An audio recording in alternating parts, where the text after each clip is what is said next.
नमस्कार दोस्तों, मेरा नाम नरेंद्र कुमार है। आज मैं आपको बताऊंगा प्राइवेट लिमिटेड कंपनी रजिस्ट्रेशन के बारे में और इसका एंड टू एंड प्रोसेस बताऊंगा।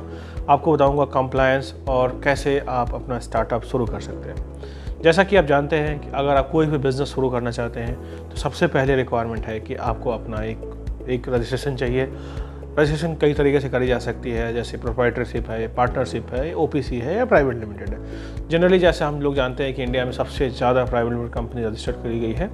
11 से 12 lakh private limited company registered हो चुकी है। हम लोग जानेंगे इसका कंप्लीट बेनिफिट क्या है, ये है क्या बेसिकली। तो सबसे पहले प्राइवेट लिमिटेड के बारे में बात करते हैं। प्राइवेट लिमिटेड है क्या, क्यों प्राइवेट लिमिटेड जाना चाहिए आपको? क्योंकि सबसे पहली बात तो इसमें लिमिटेड लायबिलिटी है। लिमिटेड लायबिलिटी का मतलब होता है कि आपका जो लायबिलिटी है कंपनी में वो आपके शेयर्स तक लिमिटेड है, उसके ऊपर आपको कुछ भी नहीं देना पड़ता। दूसरी चीज़ है आपकी इसका एग्जिस्टेंस जो है वो परपेचुअल एग्जिस्टेंस है, मतलब आप रहें या ना रहें कंपनी का कोई फ़र्क नहीं पड़ेगा इसमें। ऑन गोइंग है, इन्वेस्टर इस पर काफ़ी अट्रैक्ट होते हैं, इन्वेस्टर को काफ़ी समझ में आता है और आप फंड रेज कर सकते हैं, बैंक का ट्रस्ट है, शेयर ट्रांसफ़र कर सकते हैं। कल आपको पसंद नहीं आता, ओके मुझे तो कंपनी से बाहर निकलना है, तो बड़ी आसानी से आप एग्जिट भी ले सकते हैं। बंद करना चालू करना बहुत आसान है। तो एंड टू एंड प्रोसेस के बारे में बात करेंगे हम लोग। सबसे पहले बात करेंगे कि क्या एक कंपनी मल्टीपल बिजनेस कर सकती है। यस, मल्टीपल बिजनेस कर सकती है। आपको अपना ऑब्जेक्ट क्लॉज जो एमओए में जब आप ड्राफ्ट करते हैं तो उस समय ध्यान रखना पड़ेगा कि वो सारे ऑब्जेक्ट्स शॉर्ट समराइज वे में कवर करी गई हो। अगर आप कवर करने में असफल रहते हैं तो फिर आपको प्रॉब्लम होगी। उसके बाद बात करेंगे हम लोग नेम अप्रूवल का। सबसे डिफ़िकल्ट काम है। अगर आप अपनी कंपनी का कोई नाम सोचा हुआ है जो बहुत कॉमन है, उस केस में आपको बहुत ज़्यादा दिक्कत होगी। URL आपको डिस्क्रिप्शन में मिल जाएगा। आप इस URL पे जाके आप अपने कंपनी का संभावित कंपनी का नाम सर्च कर सकते हैं। जब भी आप अपनी कंपनी का नाम डिसाइड करते हैं तो आपको ध्यान रखना पड़ेगा। जैसे आप देखेंगे रिलायंस इंडस्ट्रीज़ लिमिटेड है, तो रिलायंस एक नाम है, इंडस्ट्री उसका एक डिस्क्रिप्शन है, लिमिटेड ये दिखाता है कि ये कंपनी प्राइवेट लिमिटेड है या पब्लिक लिमिटेड है। अगर आप प्राइवेट लिमिटेड कंपनी बनाते हैं तो आपका जो लास्ट नेम होगा वो प्राइवेट लिमिटेड होगा, जो बीच का नेम है वो आपका ऑब्जेक्ट होगा। अगर आप सॉफ्टवेयर कंपनी खोलते हैं तो आपको टेक्नोलॉजीज रखनी चाहिए या इन्फोटेक या इन्फोसिस्टम। अगर आपका कोई फूड से रिलेटेड बिजनेस है तो फूड आएगा, उसमें रेस्टोरेंट आ सकता है या जो भी आप प्रोसेसिंग का काम करते हैं। पहला नेम जो है वो यूनिक होना चाहिए, वो किसी से भी सिमिलर होगा या कोई कंपनी जिसने ट्रेडमार्क ले रखी है, बशर्ते उसने कंपनी नहीं बनाई, तब भी आपको उसका बेनिफिट नहीं मिलेगा, आपको वो नाम नहीं मिलेगा, आपका नाम वो रिजेक्ट हो जाएगा। जैसे ही आप कंपनी रजिस्ट्रेशन स्टार्ट करते हैं आपको ध्यान रखना चाहिए कि आपको एक कंसल्टेंट अपॉइंट करना पड़ेगा, जिसको जो CA या लॉयर्स हो सकते हैं वो आपके बिहाफ पे आपका फॉर्म रजिस्ट्रार ऑफ कंपनीज को सबमिट करेंगे। सबसे पहला प्रोसेस है, जब आप नेम अप्रूवल फाइल करते हैं तो रन से नेम जाता है या आप डायरेक्ट स्पाइस प्लस सेलेक्ट करवा सकते हैं। स्पाइस प्लस में भारत सरकार ने बहुत चेंजेज किए। अब ईज ऑफ डूइंग बिजनेस के तहत जितने भी रजिस्ट्रेशन जो रिक्वायर्ड रजिस्ट्रेशन बिजनेस के लिए है उसको एक ही फॉर्म में कवर किया गया है। मैं बात करूंगा स्पाइस प्लस की। स्पाइस प्लस का दो भाग है, spice A and spice B. In spice A it's very similar to earlier spice, जिसमें आप company registration and name approval का जो सिस्टम है वो आप चेक करके अपना फाइल करते हैं। स्पाइस पार्ट बी में क्या है, आपका ESIC, आपका EPF नंबर, आपका GST number and professional tax Maharashtra, ये तीनों ही चीज़ आपको मिल जाएगी। महाराष्ट्र में और कर्नाटका में प्रोफेशनल टैक्स है। कर्नाटका में अभी तक ये फॉर्म ऑनलाइन नहीं हो पाया है, बट महाराष्ट्र में अगर आप हैं तो आपको ये मिल सकता है।